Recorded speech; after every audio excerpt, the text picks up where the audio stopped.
I'm Ryan, Triathlon.com. Here we're going to talk about IRONMAN Chattanooga. We're going to talk specifically about what your spectators should be doing during the race. So let's jump into the video. Let's get into it and dive into it quickly. Doing this live right now. If you're watching on Facebook, if you have any questions, post them in the live feed. See them there. I'll answer if I can. If you're watching replay, ask your questions in the comments. Give it a like if it's helping you out. Subscribe on YouTube. All that kind of fun stuff. I get notifications afterwards, so feel free to ask questions after the fact. So, let's just jump right into it. IRONMAN Chattanooga. Time of this recording, this will be for 2022 specifically, so we can go to the course maps and everything and figure later. Course maps might be a little bit different, but I'm going to be there personally. I'm going to be racing and as part of the Become One crew there for Ironman University certified coaches. I'm not a direct employee of Ironman, but we have the partnership with coaches and the Ironman organization. So I'll be there at the tent at bike check-in, so if you see me there, you can ask me any questions. I've done the race 3 times, done the half once, this will be my 4th time on my way to Legacy to qualify for Kona. But I digress a little bit, let's jump into the race. So IRONMAN Chattanooga, what I like to do for my spectators is look at the course and course maps, but they do have on the website here they've got a supporters tab, so if you want to do VIP. Now, I've done this in the past, and I've done it for my daughter and stuff. It is kind of convenient if they do the child pass. You get these little options here. So you could look over this, hit the supporters, hit the VIP experience. So it's kind of nice. They get tents, they get food, they get kind of access to the hospitality and stuff and that side of things. So it's kind of nice to have that opportunity. And then race day pass is for adults. If you have the child pass. And the medal pass, you get a few more things. You get to put your medal in the athlete, engrave the medal, all access to VIP areas, all that kind of fun stuff. So, and your athlete gets access to that as well. So that's things you can consider for your spectators that you can get in and it sets them up with breakfast, with lunch, with dinner. It's really convenient. They've got tents all over the place. They've got tents at the swim start, swim finish. They got tents at the transition, I think, around there, and the tents at the finish line, and food, all kinds of good stuff, and it's probably a little bit better food than the finishers area for the athletes, so just that little nugget to put in your mind. But it is kind of nice to have that kind of the little extra touch there. They do have some information in Tri Club Village if you're doing part of that. You can check on that. They've got the athlete tracker. If you haven't heard that, you must be living under a rock, because that's where you track your athletes. You download on your phone, it tracks them all over the course. Then what they have here is a spectator guide. So I'm kind of curious what oh, that's kind of nice. So not all races have these, but this is kind of nice. So I personally am going to save that for information. So local attractions, they've got Ruby Falls, waterfalls, Bike to City, Aquarium. So if you got people looking for things to do while you're out there riding your bike for 5, 6, 7 hours and they don't want to go out and follow you, you've got things here. You've got Hungry, if you got places you can go and eat. Schedule of events, just real quick, mostly for the spectator stuff. So this is kind of nice. You can print this off. Let's see, it is 2 pages, so it's not that front and back of a page. Just keep it with you. Let's see what they got here. Road impacts. This is kind of nice. Race delays. Good information to have. There's an opportunity to walk down the swim course and watch the entire swim along the Chattanooga Riverwalk. We will shuttle athletes only to the swim start from transition, or they may walk 2.6 miles up the river along the trail. There are no parking at the swim start. So, if you look at this little map, athletes on race day will have the opportunity, I think starting at 4:30 or let's see if they have that here. Race day on Sunday. Age group athletes they don't have that, but I talked about the event schedule, so in there it's listed at when they actually start the shuttles. Here's the shuttles.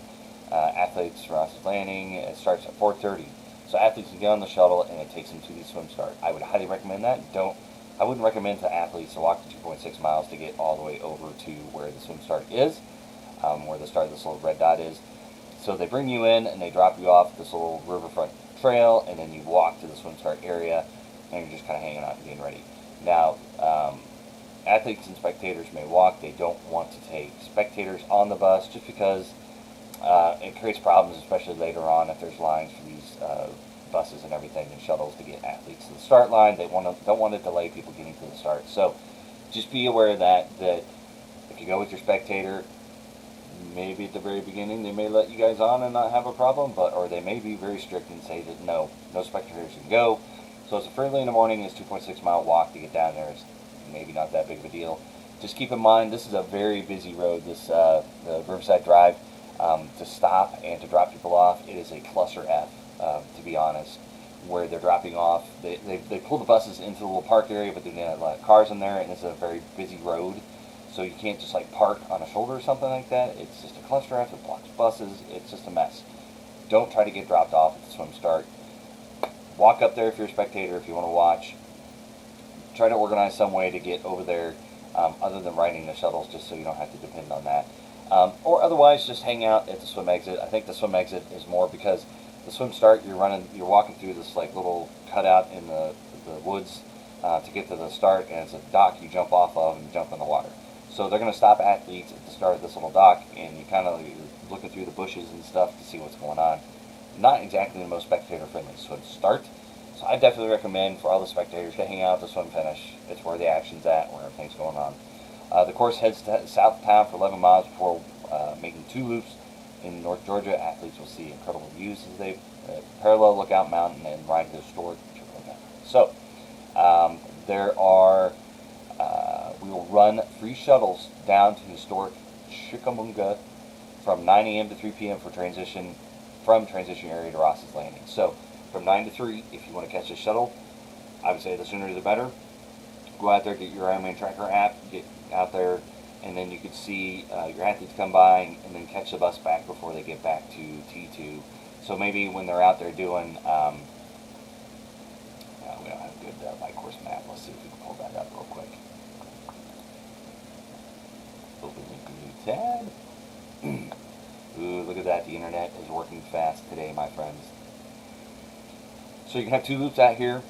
And Chickamauga is where all this, and I'm sure I'm totally butchering the name of it, so please, like I said, I've done this race 3 times for the full, 1 time for the half.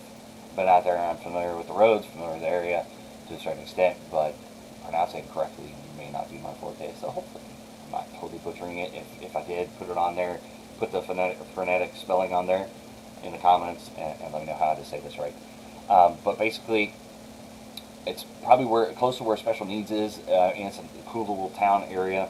So they'll probably drop you off around here, and then they'll have shuttles that will run you back and forth to the swim.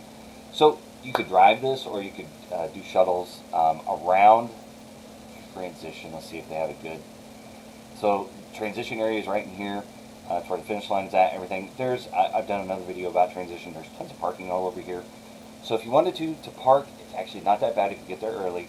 Get your car, go down, check it out, see your athlete, watch him on the tracker, catch him on the first loop, get back, and then you should have plenty of time to come down and catch him in T2. So you just come out hanging out transition, see him running around.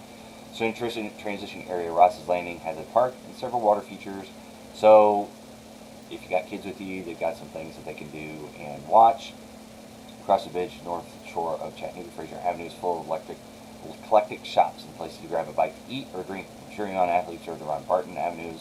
The walking distance is known as the Hill, which is sure to provide a viewing spot. So yeah, I won't bore you like reading all that kind of stuff, but you can jump on here and read. So it is kind of convenient, this little spectator guide. That's kind of nice. Not all races have these on there, so that's kind of good. And emergency contact info, that's always good to have. If you suddenly lost your athlete on the tracker app, you can definitely call this number and email these people and be like, hey, I lost my athlete, what's going on? Or you go to medical 10 or something like that. Just get a hold of somebody. But definitely keep this with you. This has good information as far as where to go, what to see, where to get, how to get there, and all that kind of fun stuff. But I will say, kind of my personal take is, as a spectator, I wouldn't mess with going to the swim start. I'd see your athlete off when they hit the bus, and then download the tracker app, make sure they get in the water so you have plenty of time. I'm usually a 1:13, 2.4 mile swimmer, and last couple times I've been under an hour.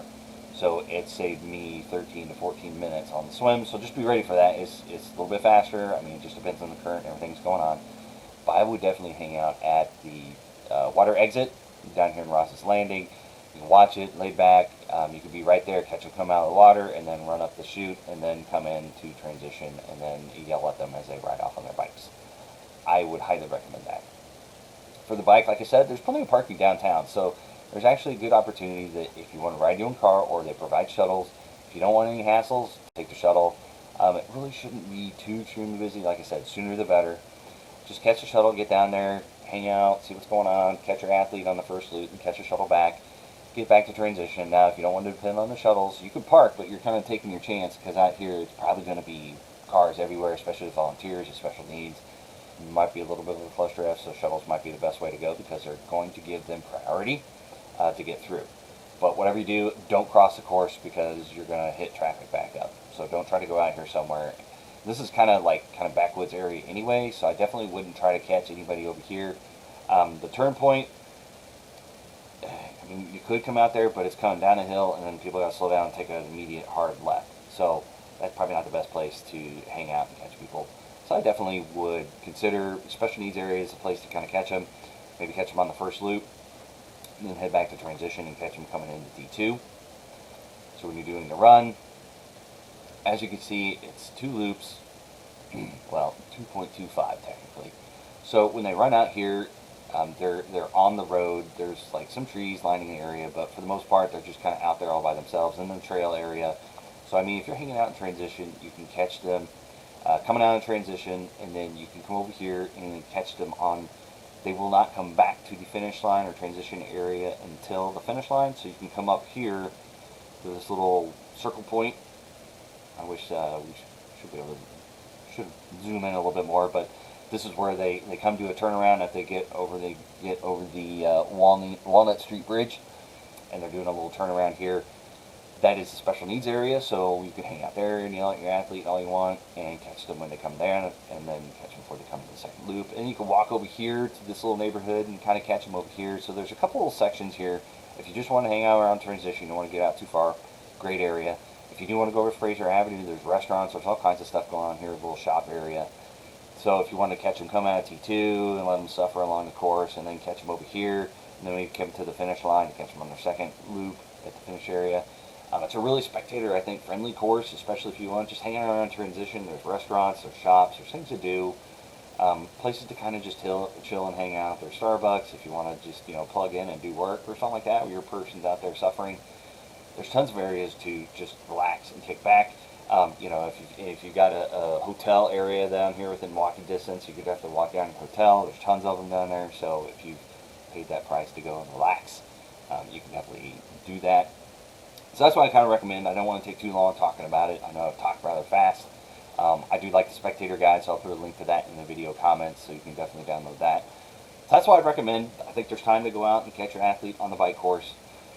For the run course, I'd kind of hang out around transition. That way you can catch them. You come out here to the little special needs area into the turnaround. You catch your athlete right there a couple times when they're going through. You catch them at T2, catch them on the start of the second loop, and then you kind of meander down to the finish line so you can see them cross the finish line.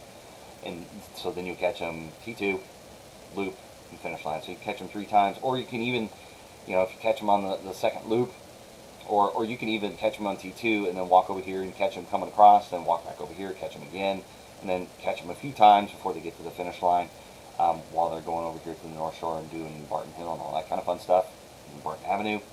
This is where the real suffering is going to happen. So if you want to come over here and watch people go really slow, you can come out and hang out on Barton Avenue. More than likely on the second loop, there'll be a lot of walking on that hill. But anyway, I'm just saying, that's a good opportunity, I think. I mean, you can catch them T2, come over here and catch them on the first loop, come back over here and catch them starting their second loop, or catch them on the second loop, and then catch them at the finish line. So that's 5 times you could possibly catch them on the course, on the run course, if you're just hanging out around transition. So definitely not as necessary maybe to go out to the outer sections or whatever. I think most of the action is going to be happening in these spots.